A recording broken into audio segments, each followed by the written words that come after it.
Hello friends, I am Kiran Singh. Welcome to OCA. Today we will be just winding up with the schedules present in our constitution. So we all know that there are three things which are present in our constitution. First is very important, we have articles, and together the articles make the parts of our constitutions. And then we have to study about the schedules. So in our original constitution, when it was, as we can see that on the date of 26 November 1949, we had 8 schedules. But today currently, because of amendments and many inserts, we have total 12 schedules in our constitutions. So today we will be studying about all these 12 schedules, okay? So first, when we talk about the first schedule of our constitutions, so it's simply about territory. Territory of states and its extent. So any changes within the state or boundary or the name of any state's territory or anything. So it also changes the schedule 1 of our constitution. When we talk about the schedule 2, it is about emoluments. As we all know, simply the constitutional posts of many of the authorities and officials of our country, their emoluments, their salaries, allowances, everything is written in the schedule 2 of our constitution. And then now schedule 3, it is about affirmations and oath. So as we all know that after election, when we talk about the ministers or MPs or MLAs or any of the constitutional posts, before taking the post, they take the oath of affirmation, right? So there is different affirmations and oath for different posts. So those oaths are written in the schedule 3 of our constitution. When we talk about the schedule 4, it is allocations of seat in Rajya Sabha.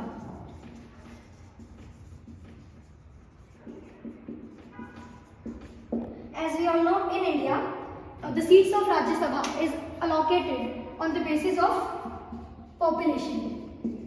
And whereas in USA, no matter the population of the state or the extent or area of the state, every state just sends 2 people in the House of Lords. But this is not the case in India. We send the people in Rajya Sabha on the basis of the population. So hence, allocation of seats on the basis of population is written in the schedule 4. Then when we talk about schedule 5, it is about the scheduled area. Scheduled tribal areas, okay? So this scheduled area has been obviously notified by only by the president.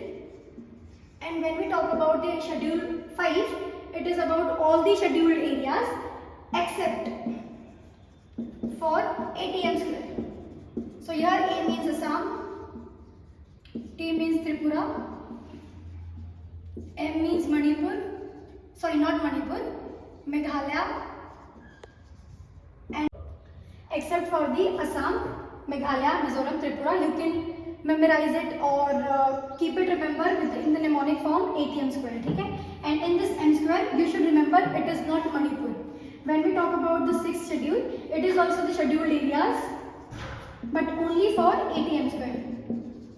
Okay, so this is for this tribal area, which is Assam, Tripura, Mizoram and Meghalaya.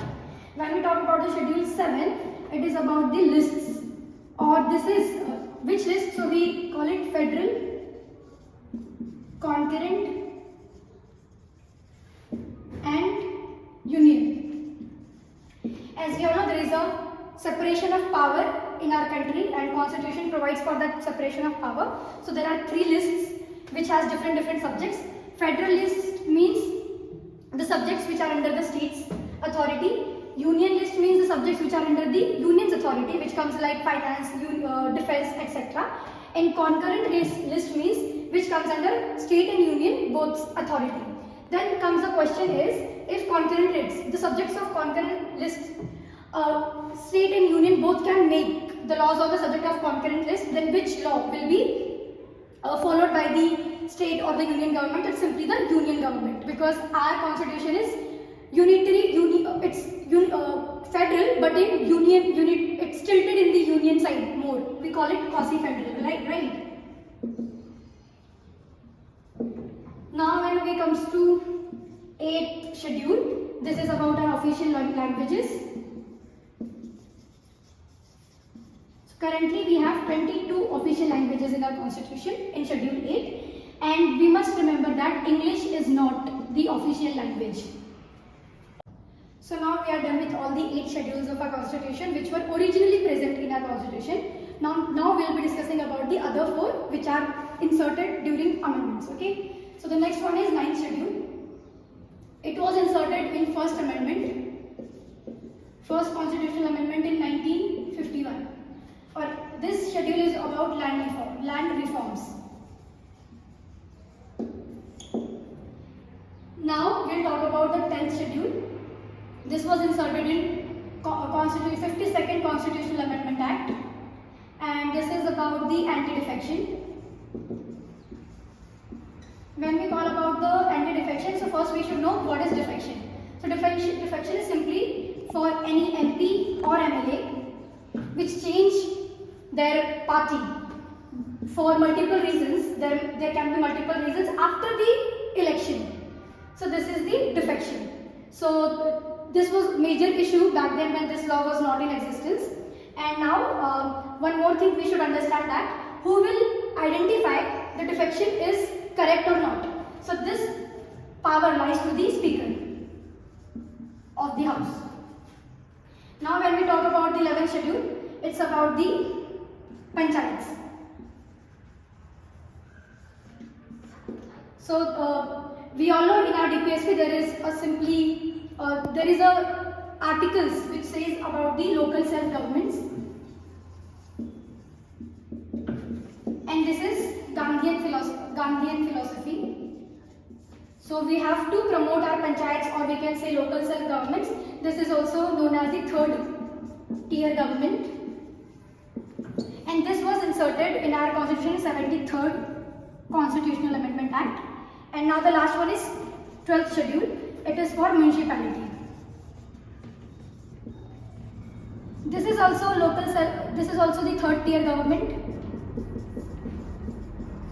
but in urban area.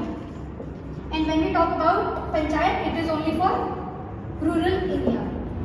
And municipality was inserted in our constitution 74th Constitutional Amendment Act.